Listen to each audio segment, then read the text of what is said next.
So when they asked me to come talk about big ships and big alliances coming from Oslo recently, I thought, what do we have big up there besides big ski jumps and maybe big snow? I thought maybe we talk a little bit about how this big affects the smaller. Quite a bit of feeder ports, quite a bit of Northern Europe infrastructure also heavily gets influenced on what's happening down on the continent. So first, I'll then just tell you a little bit about Yilport. Some of you might not know where we're coming from and a bit of our history to give you a platform on how we see potentially the big affecting the smaller. And then how we have set up our Nordic case as a strategy for change. So take you through some of these challenges that the other speakers have discussed and see how some of the smaller ports deal with this. So real quick, an overview of the Yildirim Group. It's a family-owned Turkish company starting with roots in industry. So when we talk about cargo owners, well, our roots are actually as the cargo owners in fertilizer, in ferrochrome. And have recently moved into the maritime sector, not only into port management, but shipbuilding, fleet management. And if we look at just the timeline of growth, which I think is pretty aggressive, where you see from the early 1960s to 2000, it was really focusing on Turkey, business in Turkey. And then moving into expansion by different sectors, and that's where some of the ports started coming in. But in 2009, 10, probably one of the biggest steps for a Turkish maritime company was the investment into CMA. So the group owns 27% of CMA, which has also kind of propelled us a little bit forward into that maritime sector. And then from there, different Yilport entities, different logistics arms. One of the fun things about working for Yilport is we're not just the container terminal operator. We have the ability to go into different segments as well, which you'll see how that fits into some of this change strategy. Quick vision of the Yilport holding, and it's kind of maybe bold to stand up here and say that we have an aim to be in the top 10 global port operators by 2025. Whew, that's a bit of a challenge. But I have to tell you that our owners, particularly one of the brothers, when you meet him and you discuss with him, one of my first interactions with him, I was like, wow, right? This guy really has the vision, and he's going to put the money where the mouth is, and we're going to go for this. And if you see how the portfolio has the potential to grow in the next few years, it's pretty exciting. So if we just look real quick at the portfolio, especially up in the Nordic, where we'll talk about in a second, we have a terminal on the east coast of Sweden called Gävle. We have a Stockholm Nord rail terminal opening up in September, and then we took over the concession in Oslo February 1. Also have 50% of Malta Freeport, and then our home base is Turkey. And I'll also get to that. I think Neil mentioned talking about how different terminals can cooperate. And when we look at how we're using our global logistics center in Turkey to do dispatching and planning, it's a bit along the lines of that virtualization that you're talking about. All right, so impact of these big alliances and vessels on the smaller ports. So already mentioned, again, schedules, right? What is even a schedule? Most of my feeder vessels are coming from Rotterdam or Hamburg, and when calling 3 or 4 different ports in Rotterdam. So you can imagine that Monday vessel has actually never shown up on Monday. So all of a sudden you're dealing with a terminal where you'd like to put it into some sort of performa, some sort of box, some sort of nice schedule, but it rarely happens.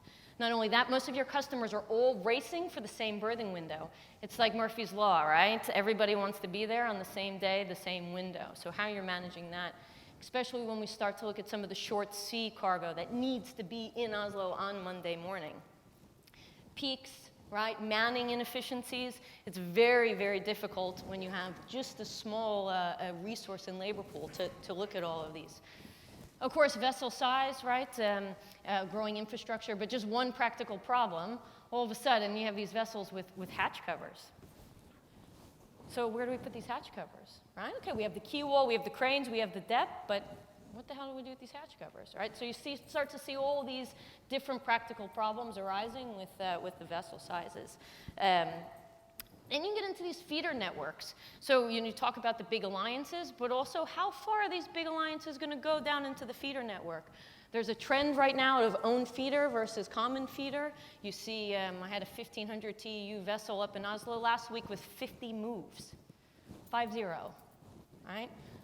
Okay, how does that economics work? And where is that trend going? And how, as a port operator, do I actually manage that trend? Are we going to larger port calls? Okay, not the 3,000 or 6,000 moves, but I'm having 800 move vessels or 500 move vessels, which is also pretty big for the infrastructure that we're working on. And of course, the market, right? Let's not forget about that end customer. And you start to see some of these importers, and I have the banana picture up there because that's one of the bigger ones we start to see changing. They're saying, am I really getting the benefit of these big alliances, right? Or are the cost benefits going to different parties? Are they going to that third-party logistics provider? And why all of a sudden do I not get the deal at the terminal when I'm bringing the 3,000, 4,000 tow through the terminal a year?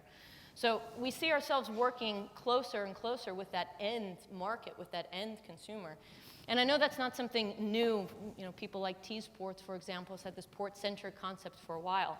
But up in the Nordic, this is a bit of the game changer, as well as also saying what other services can I provide?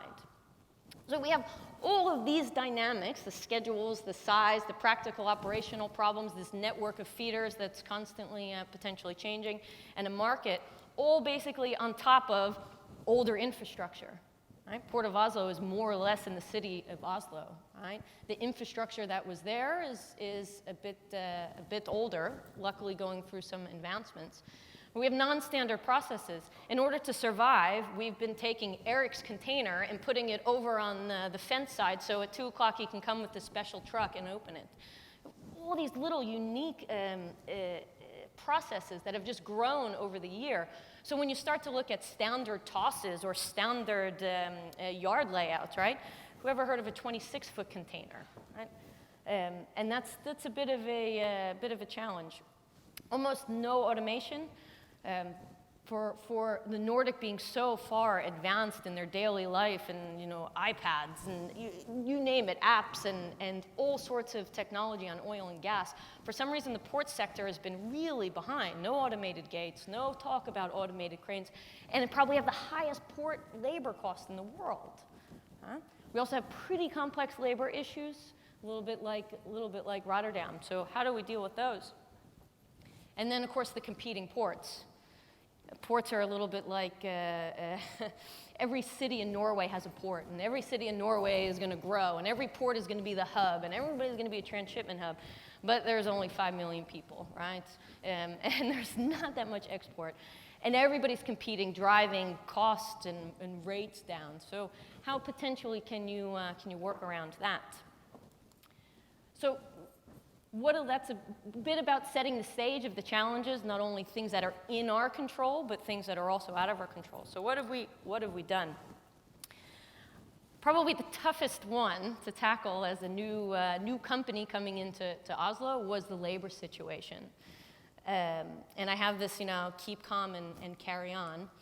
Because when you have strikers in front of your gate and you've got truck queues and people picketing, right, you have this tendency, at least I do, right, inside, it's like, oh no, here comes the newspapers, oh, it's all over Facebook, right? They're calling me a union breaker and they're calling me this, iron lady. Just keep calm. Inside, turmoil, outside, calm. No comment to the media. We have our strategy, we need to stick to it. Most of our customers understood this.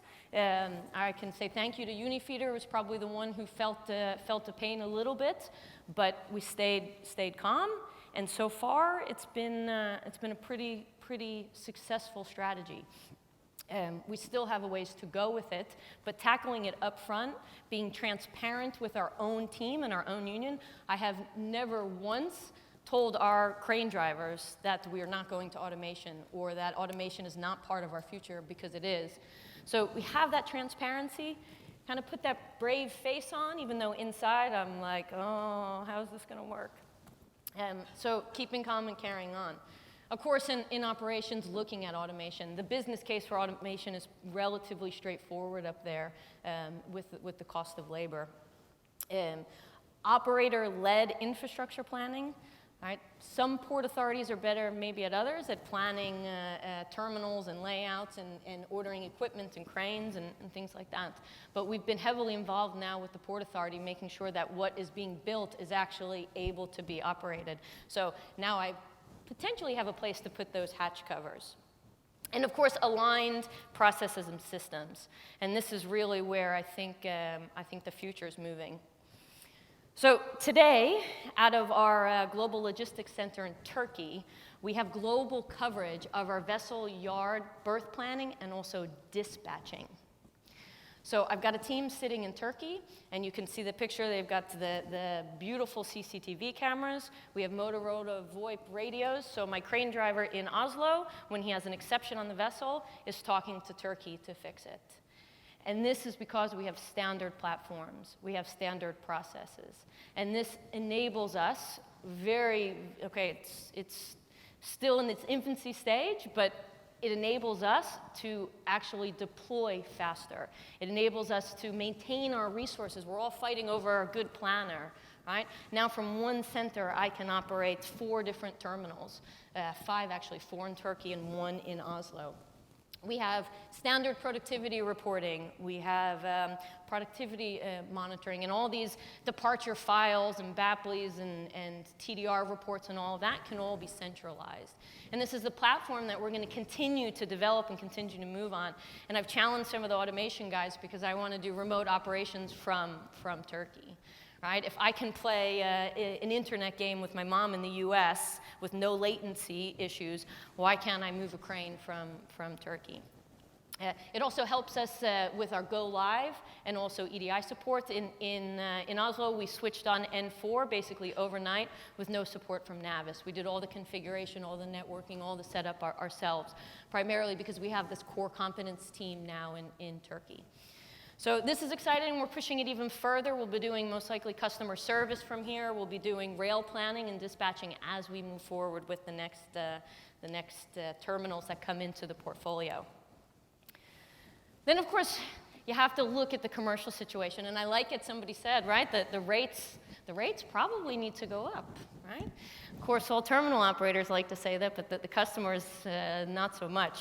But what we're looking at with Yilport, especially in the Nordic, right, now that we have 3 potential, or 3 terminals and 1 rail terminal, we have the ability to open up different corridors that might not have never been there before.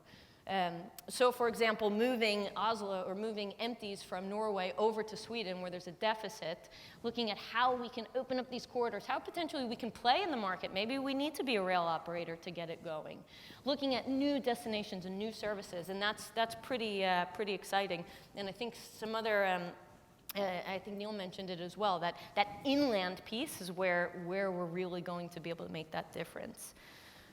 Realigning customer bases. Right? Who's really the customers we want?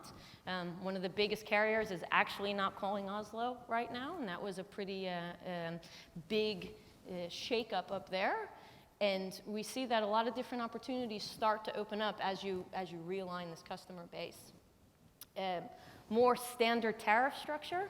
I tell you, when I first got to Oslo, I met all the customers, and they said, "Oh, I have my own vessel up there." So, "Oh, great, nice to meet you. Okay." Met the next customer. "Oh, I have my own vessel up there." "Okay, nice to meet you." And after I met 5 of these customers, I'm like, I'm confused. How many vessels are up here? "Oh, wait a second, it's all the same vessel. You're all talking about the same unifeeder vessel, that you all have vessel sharing agreements and different term conditions and different EDI setups." So we had to look and say, okay, how can we make this maybe a little bit more standard? How can we force it into a tariff structure that actually works for us? And then just a quick one on Stockholm Nord. For us, this is also a very, very big step, being able to look at products and look at terminals that can actually support not only the ports, but support the customers in different cargo flows. So we have Stockholm Nord, which is opening up later this year, and Gävle to the north. with the idea of saying, okay, why do the customers need to call Stockholm? You can get to Gävle, we can rail to Stockholm, we can actually start connecting different places.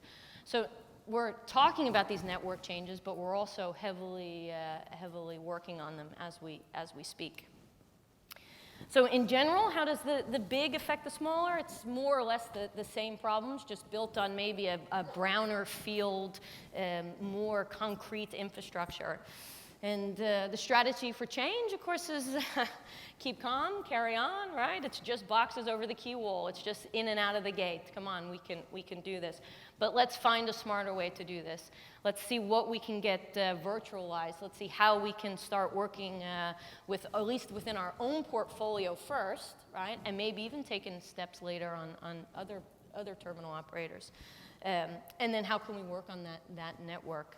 How can we offer different solutions up and down the supply chain that can actually combine with our infrastructure and our investment? So that's the main one. So thanks for listening to one of the smaller terminals. And yeah, I look forward to your questions.